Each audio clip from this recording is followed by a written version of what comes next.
In this project, I study how individuals use opioids not directed by doctors over their life cycle, along with their labor choice. This paper contributes to the literature on recent opioid crisis in the United States in two ways.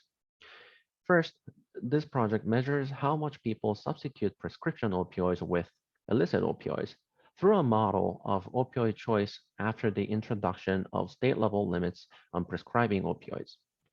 Second, this paper provides predictions for changes in mortality rates induced by opioid overdose under several counterfactual scenarios, such as changes in limits to prescription opioids, changes in unemployment subsidies, and the introduction of innovative opioids which does not invoke addiction. Let me give you some backgrounds about this project. There were about 50,000 deaths induced by opioid overdose in 2019, and each year that number has been increasing. The opioid crisis involved in three phases.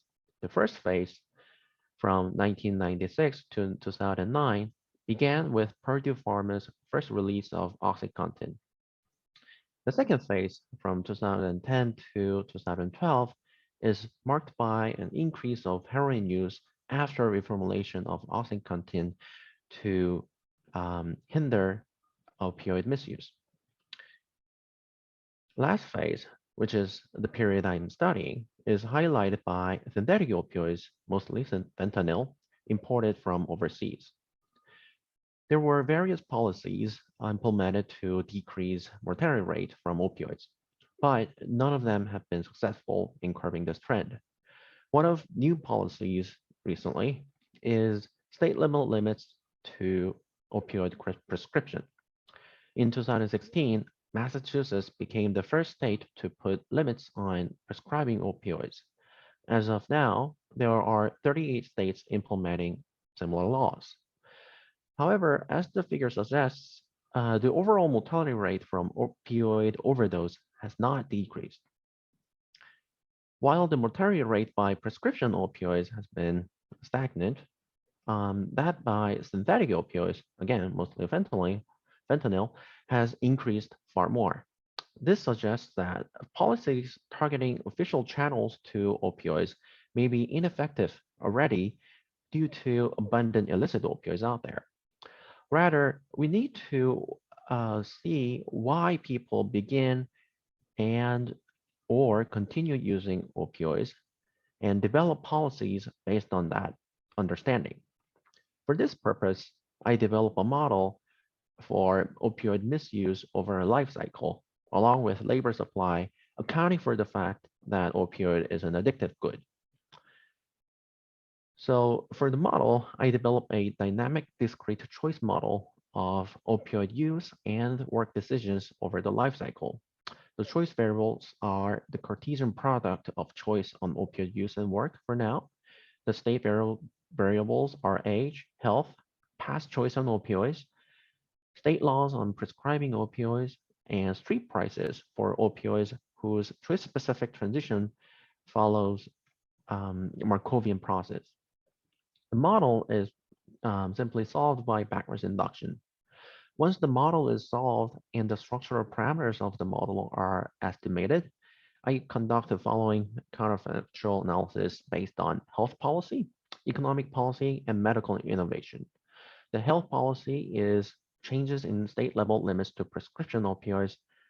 Economic policy I'm considering right now is changes in unemployment subsidies, and medical innovation is represented by an introduction of an innovative non-addictive goods. The main data set that I consider to estimate this model is Restricted Access National Survey of Drug Use and Health from 2015 to 2019. There are several other auxiliary data sets I need, which are restricted access mortality rate from National Vital Statistics System, street prices of opioids from StreetRx, and state-level opioid prescriptions limits.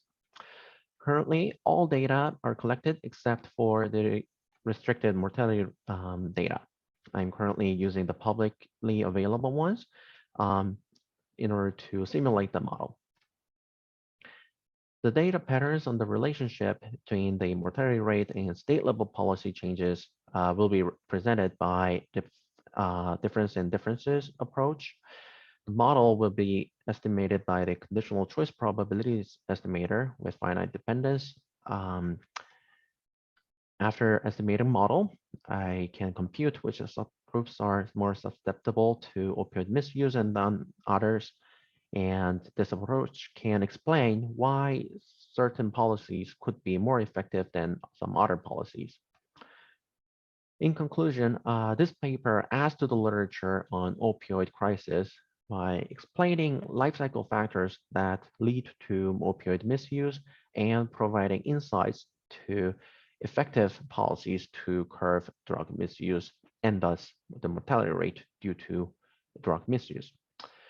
Based on the model, I aim to evaluate the effect of state level policies on prescription opioids and find which subgroup of population is most susceptible to begin or continue using opioids, again, because it's addictive. And lastly, to predict what counterfactual policies can incentivize people to stay away from using opioids.